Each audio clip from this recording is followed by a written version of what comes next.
Hello everyone, welcome back to my channel Prasanna's kitchen. ఈరోజు recipe వచ్చేసి మామిడికాయ తురుము పచ్చడి అనమాట.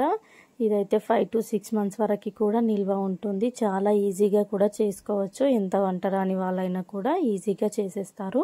అంత ఈజీగా ఉంటుందన్నమాట. ఇప్పుడు మామిడికాయలు సమ్మర్లో ఎక్కువగా దొరుకుతాయి కాబట్టి ఎవరైనా ఈజీగా చేసుకోవచ్చు అనమాట ఈ చట్నీని. సమ్మర్ వచ్చిందంటే ఎక్కువగా పచ్చళ్ళే చేస్తుంటారు కాబట్టి ఒకసారి మీరు కూడా ఈ విధంగా ఈజీ ప్రాసెస్లో ఈ పచ్చడిని ట్రై చేయండి. ఈ పచ్చడి కోసం ముందుగా నేనైతే ఒక పెద్ద సైజు మామిడికాయని తీసుకున్నాను. ఇది ఎక్కువగా పులుపు ఏమి ఉండదన్నమాట.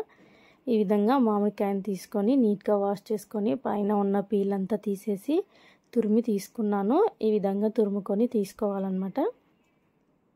ఈ విధంగా తురిమి తీసుకున్న తర్వాత స్టవ్ ఆన్ చేసుకొని ముందుగా ఒక కడాయి పెట్టుకోవాలి. అందులోకి 1/2 టీ స్పూన్ వరకు మెంతుల్ని, 2 స్పూన్ల వరకు ఆవాల్ని వేసుకొని లో ఫ్లేమ్లో ఉంచుకొని బాగా ఫ్రై చేసుకోవాలి. ఇవి హై ఫ్లేమ్లో పెట్టకుండా లో ఫ్లేమ్లో పెట్టుకొని ఈ విధంగా కలర్ చేంజ్ అయిన తర్వాత తీసి ఒక ప్లేట్లోకి వేసుకొని చల్లారిన తర్వాత ఒక మిక్సీ జార్లోకి వేసుకోవాలి. ఈ మెంతులు ఆవాల్ని మెత్తని పౌడర్లా చేసి పక్కన పెట్టేసుకోవాలి. ఇప్పుడు మళ్ళీ స్టవ్ ఆన్ చేసుకొని మరో కడాయి పెట్టుకొని అందులోకి 1 కప్పు వరకు ఆయిల్ని వేసుకుంటున్నాను. దీంట్లోకి ఆయిల్ అనేది ఎక్కువగానే పడుతుంది. నేనైతే ఈ విధంగా 1 కప్పు వరకు ఆయిల్ని తీసుకున్నాను. ఆయిల్ అనేది వేడైన తర్వాత దీంట్లోకి 1 స్పూన్ వరకు ఆవాలు జీలకర్రని వేసుకున్నాను. ఈ విధంగా ఆవాలు జీలకర్ర కొద్దిగా ఫ్రై అయిపోయిన తర్వాత ఒక వెల్లుల్లిపాయని ఈ విధంగా కొద్దిగా క్రష్ చేసి వేసుకున్నాను. ఇవి 15 వరకు వెల్లుల్లిపాయలు ఉంటాయి. దీంట్లోకే 6-7 వరకు ఎండుమిర్చిని లోపల విత్తనాలు ఏం లేకుండా తీసుకొని ఈ విధంగా వేసుకోవాలి. దీంట్లోకే 2 రెమ్మల కరివేపాకును కూడా వేసుకొని బాగా ఫ్రై చేసుకొని స్టవ్ ఆఫ్ చేసుకోవాలి.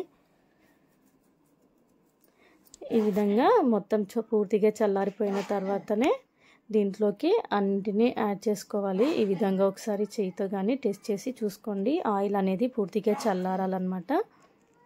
ఈ ఆయిల్ అనేది పూర్తిగా చల్లారిన తర్వాత మనం ముందుగానే తురిమి తీసుకున్న మామిడికాయ తురుముని కూడా తీసుకోవాలి. ఇందులోకే నేను 4 స్పూన్ల వరకు కారాన్ని వేసుకుంటున్నాను. ఒకే స్పూన్తో అన్ని మెజర్మెంట్స్ చెప్తున్నాను చూడండి. ఈ స్పూన్తో నేనైతే 4 స్పూన్ల వరకు కారాన్ని, అదేవిధంగా 4 స్పూన్ల వరకు సాల్ట్ని కూడా వేసుకుంటున్నాను. సాల్ట్ తక్కువగా తినేవారైతే 3.5 స్పూన్స్ అలా వేసుకోండి. ఈ చట్నీలోకి ఉప్పు కారం అన్ని సమానంగా ఉంటేనే ఎక్కువ రోజులు కూడా నిల్వ ఉంటుంది చట్నీ అనేది. ఈ విధంగా ఉప్పు కారం వేసుకున్న తర్వాత ఇందాక ఆవాలు మెంతులు కూడా వేయించి పెట్టుకున్న పొడిని 2 స్పూన్ల వరకు తీసుకుంటున్నాను. కారం 4 స్పూన్లు, ఉప్పు 4 స్పూన్లు, ఈ పొడి 2 స్పూన్ల వరకు తీసుకుంటున్నాను. ఈ విధంగా వీటన్నింటినీ వేసుకొని ఒకసారి కలుపుకోవాలి. బాగా ఆయిల్లో ఇవన్నీ కలిసేలా ఒకసారి కలుపుకోండి. ఈ విధంగా ఒక స్పూన్తో ఆయిల్లో ఉప్పు కారం తురుము అన్నీ బాగా కలిసేలా ఈ విధంగా గరిటెతో కానీ స్పూన్తో కానీ బాగా కలుపుకోవాలి.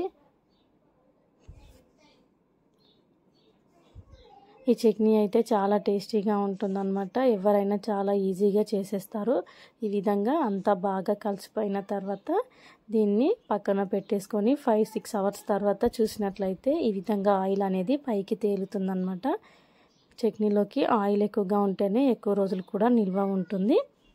చూస్తున్నారు కదా, ఈ మామిడికాయ తురుము పచ్చడి అనేది రెడీ అయిపోయిందనమాట. ఈ పచ్చడిని వేడివేడి అన్నంలో కాస్త నెయ్యి వేసుకొని సర్వ్ చేసుకుంటే చాలా టేస్టీగా ఉంటుంది. ఒకసారి తప్పకుండా మీరు కూడా ఈ విధంగా ట్రై చేయండి. మీకు ఏ విధంగా వచ్చింది అనేది తప్పకుండా కామెంట్ చేయండి.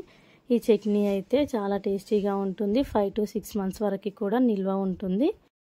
నేను చేసిన ఈ నిల్వ పచ్చడి అనేది ఒక్క మామిడికాయతోనే చేశాను కాబట్టి మీరు ఇంకొంచెం ఎక్కువ కావాలనుకుంటే ఎక్కువ క్వాంటిటీలో చేసుకున్నట్లయితే ఉప్పు కారం పొడులు అన్నీ కొంచెం ఎక్కువ క్వాంటిటీలో తీసుకోండి. నా వీడియో కనుక నచ్చినట్లయితే లైక్ చేయండి, షేర్ చేయండి, కామెంట్ చేయండి. మరిన్ని వీడియోస్ కోసం నా ఛానల్ని సబ్స్క్రైబ్ చేసుకోండి. Thank you for watching.